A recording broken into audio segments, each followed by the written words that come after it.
আগৰ আৰু বৰ্তমানৰ যি সৰস্বতী পূজাৰ মাজত আকাশ পাতাল পাৰ্থক্য আছে। বৰ্তমান প্ৰেক্ষাপটত চাবলৈ গ'লে এক মডেলিং শ্ব'লৈ ৰূপান্তৰিত হৈছে আমাৰ সৰস্বতী পূজা ভাগ।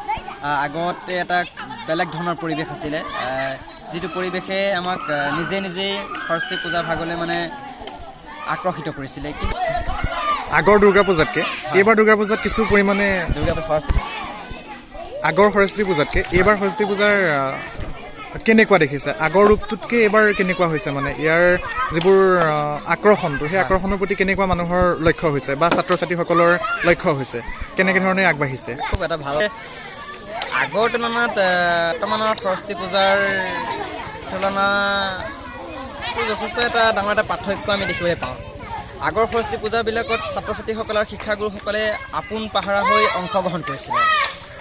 আগৰ সৰস্বতী পূজাবিলাকত ছাত্ৰ ছাত্ৰীসকলে ঘৰে ঘৰে গৈ চাউল তুলিছিলে, ঘৰে ঘৰে গৈ শাক পাচলি তুলিছিলে, ৰাতি দেৱী ভাগ ৰাখিছিলে আৰু সম্পূৰ্ণ নিয়ম নীতিৰ মাজেৰে। আৰু সৰস্বতী পূজা বিসৰ্জন দিয়াৰ ক্ষেত্ৰতো এক শোভাযাত্ৰামূলক জয়ধ্বনিৰ যিটো উচ্ছ্বাস, সকলোতে একদম পবিত্ৰতাৰ ভাৱ জাগি উঠিছিলে। কিন্তু এতিয়া কেৱল যেন সাজ পোছাকৰ প্ৰতিযোগিতাহে হৈছে। আৰু সেই পাৰ্থক্যটোৱে এক ব্যাঘাত জন্মাইছে বুলি ক'ব লাগিব।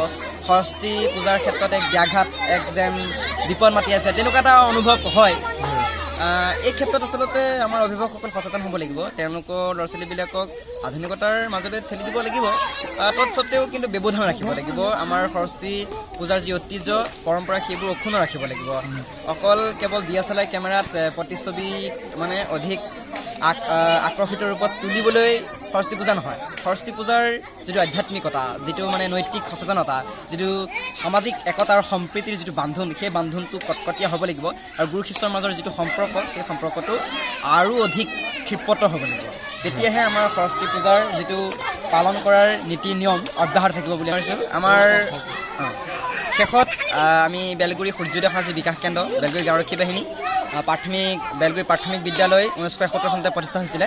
সেইখন বিদ্যালয়ৰ যি ঐতিহ্য গৰিমা আমি জীয়াই ৰাখিবলৈ সদায় চেষ্টা কৰি আহিছোঁ। শিক্ষাগুৰুসকলৰ সহায় সহযোগ আমি কৰি আহিছোঁ আৰু আমি কৰি যাম।